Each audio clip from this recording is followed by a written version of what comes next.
Le 28 janvier a été une journée marquante sur le front ukrainien, illustrant l'escalade des tensions militaires entre les forces russes et ukrainiennes. Un T-90M, char de combat de dernière génération, a frappé avec précision un point de contrôle des drones et un véhicule LNG, 9 des forces ukrainiennes près de la rivière Oskol.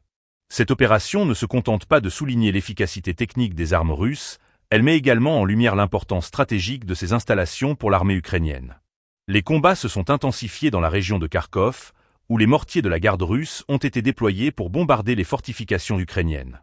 Les systèmes d'artillerie russes, notamment le MSTAB, le Grad et le MSTAS, ont été utilisés pour neutraliser la défense aérienne ukrainienne près d'Andreevka. Cette offensive vise à affaiblir les capacités de défense de l'Ukraine, tout en établissant une supériorité aérienne, essentielle pour le bon déroulement des opérations terrestres. Ces événements ne s'inscrivent pas dans un contexte banal. Ils révèlent une coordination accrue entre les forces russes et une volonté manifeste de frapper des cibles stratégiques.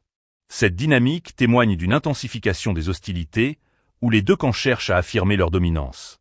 La destruction des installations militaires ukrainiennes, que ce soit des points de contrôle ou des systèmes de défense, pourrait avoir des conséquences significatives sur la capacité de l'Ukraine à mener des opérations efficaces. Les pertes subies par l'armée ukrainienne mettent en exergue les vulnérabilités face à une offensive bien orchestrée et soutenue par des moyens technologiques avancés. Ces frappes montrent également que le conflit ne se limite pas seulement à des affrontements armés, mais s'inscrit dans un cadre géopolitique où chaque mouvement est scruté par la communauté internationale. À l'heure où les tensions géopolitiques persistent, l'évolution de la situation sur le terrain est cruciale.